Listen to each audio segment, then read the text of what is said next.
I'm Logan Crawford, and right now on Spotlight, we're exploring an important book. It is called Highway to Healing. It is written by multi-award winning author Shae Pratcher. This book takes readers on a metaphorical journey through life's scenic yet challenging routes, highlighting the importance of resilience and self-discovery. Join us right now as Shae unpacks the depths of personal healing and the courage it takes to travel on your own highway to healing. We're delighted to have this very talented author join us here today on Spotlight. We thank the team at Bookside Press for helping us put her in the spotlight today. And we ask viewers like you to support writers like her by subscribing to our channel and by purchasing her wonderful book. The links are below this interview. Shae, great to see you here today on Spotlight. Yeah, it's so awesome to be here. Thank you so much for this opportunity to have this candid conversation today. I'm really excited. My pleasure. Love having you on the show. Tell us what your inspiration was for Highway to Healing.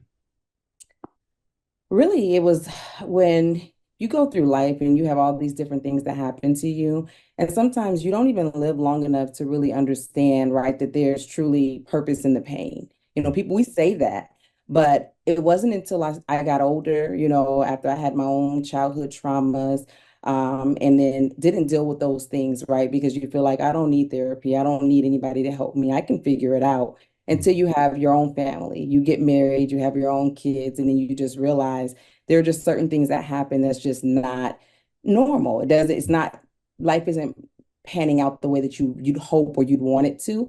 And so it was at that point in my life, that pivotal point where I decided I wanted to take on therapy to try and deal with those things. And along the way, I journaled. And as I was journaling through and having more in-depth conversations with my therapist, it just became really evident, so strong one day that I heard you're going to write a book. And that's what really birthed this.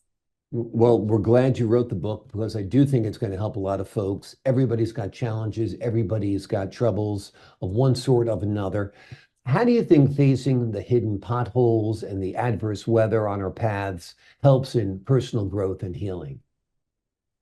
I think that it helps because in life, I don't think that, I mean, I know that we don't enjoy going through those potholes and the things that challenge us to be better because Mhm. we don't look at it that way. When you're going through it, all you know is it doesn't feel good. It doesn't resonate well with you until you understand that it's bigger than you. There are so many other people out there that needs to have that hope. And where do you find that hope when there's nobody to talk to if everything was just so perfect? If we didn't struggle and we didn't go through anything, then what would be, it just wouldn't be life. It really Yeah. wouldn't be. So for me, that's what it is. It's just understanding that it's necessary for your Yeah. growth, for you to be able to expand and be a better person, a better version of yourself. It's necessary. Exactly. It's not all here. It's not all smooth sailing. There are ups and there are downs, and the sweet is sweeter once you've tasted the bitterness. So that's part of it as well. Tell us, what role do you feel faith, courage, strength play in navigating the highway of life? A major part. For me, I don't think that I would have been able to make it to the side that I'm on now had I not had faith and the courage. Because even in things that I'm doing and that I've done, it goes against how you're raised. It goes against what you're told that you're supposed to do and you're not supposed to do, because it makes people uncomfortable, right? Having those conversations. But just because it makes you uncomfortable doesn't really mean that it's not necessary and that it's not true. So you have to be willing to have those conversations. And I had to have that courage and the strength. And I still have to have it, right? Mhm. Because once you get there, it goes beyond that. It doesn't just stop once you make the choice to start the journey. It's not a destination. You have to continuously make that choice every single day. So it's very, very important. In your book, you discuss the importance of not settling for half healed. Can you elaborate on what full healing looks like? Yes, full healing looks like when you're able to get to a point in your life where you can wake up in the morning and there's not all this heavy weight on your shoulders from taking on everybody else's stuff and carrying everybody else's weight. It looks like you having this level of peace and joy in your life that's truly unexplainable. It doesn't mean that it's always comfortable or it's going to always be easy to make the hard choices. But once you make those hard choices, Absolutely 100%. The level of peace and joy that you have once you've dedicated your and you've committed to doing so, it's unexplainable. And I want Mhm. that for everybody. That's a big part of my why. Yeah, absolutely. What advice would you give to someone who feels stuck at one of the rest stops and is struggling to move forward? Keep stepping. Hmm. I always say this, don't stop, don't settle, keep stepping. I sincerely believe that you have three choices in life, and I talk about this in the book as well, right? You can stop. That means you've given up. You've really just said, you know what? I just don't want to do it anymore. And you're forfeiting everything that your future has to give to you. You can settle, which means I'm not going to quit, but I'm just going to believe that this is just as good as it gets. So you'll be willing to accept things that you wouldn't necessarily accept and deal with things that you're not really supposed to just stay stuck in, or you can step.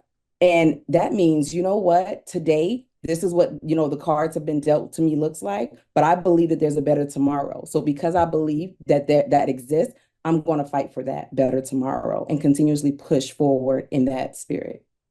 Wonderful advice. Tell us a little bit about your career as a writer. So this is my first book, believe it or not. And so as a writer, I would have to say I am working on a couple more projects, but this one right here is near and dear to me because I honestly didn't dream of just being a writer or being an author. It's something that just kind of happened.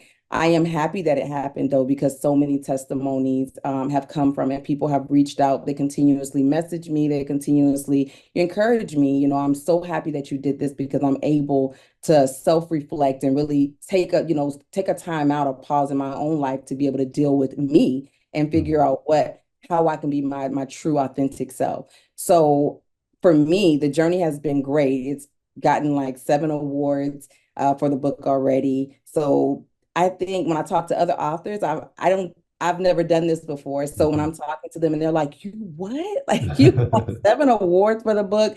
And it's, on the bookshelf in Canada. And I just went to last weekend. I was in Los Angeles, California for the Festival of Books 2024 as an exclusive book signing, 2-hour book Mhm. signing, Inks and Bindings. So those are the type of things that I didn't set out to do per se, Mhm. but it's happened because of obedience and me saying, yes, I'll do the hard part and I'll do the necessary work. You sound like a motivational coach in a way. You seem like you've got a lot of energy, a lot of insight for people who are looking to get unstuck, right? Absolutely. It's funny that you say that because I went and end of last year, I got my certification for life coaching and motivational There you speaking. go. So that's what I'm doing. I'm working on launching a very comprehensive program right now for my business that I've already initiated. I just haven't fully launched it because I'm working on the program and putting all the courses together. Well, I think you'd just be terrific because that energy is very contagious and you've got a lot of it and a lot of great insight as well. Looking ahead, what's your next book? Are you kind of working on the word processor up in your brain a little bit? Yes, I'm co-authoring on another book that'll be launched later this year. Also, I'm working on a second book because after getting all the feedback and really sitting back now, I'm like, well, what next? Right? Like Mhm. once you've gotten here and you've reached this level, what's next for you? So when I think about it, I don't want people to believe that on this highway to healing, you come and you get to this point where you're here now, but you have to understand that there's still more work to be done and you have to commit yourself every single day to Mhm. being able to protect that level of peace and joy that you've now become accustomed to and that you desire to have. And so I want to encourage them in that vein. And that's what I'm working on as well. Wonderful. That sounds terrific as well. This book is called Highway to Healing. It takes readers on a metaphorical journey through life's scenic yet challenging routes, highlighting the importance of resilience and self-discovery. Shae unpacks the depths of personal healing and the courage it takes to travel your own highway to healing. It's got a lot of insight, it's got a lot of experience, it's got a lot of words of wisdom within the pages, and it is highly recommended. Shae, thanks so much for joining us here today on Spotlight. Thank you so much, Logan, again, for you and your team for this opportunity to sit down and again have this candid conversation. I surely, surely want to express my gratitude and thank you so much for having me. Well, you are a delightful guest. Thanks so much for joining us.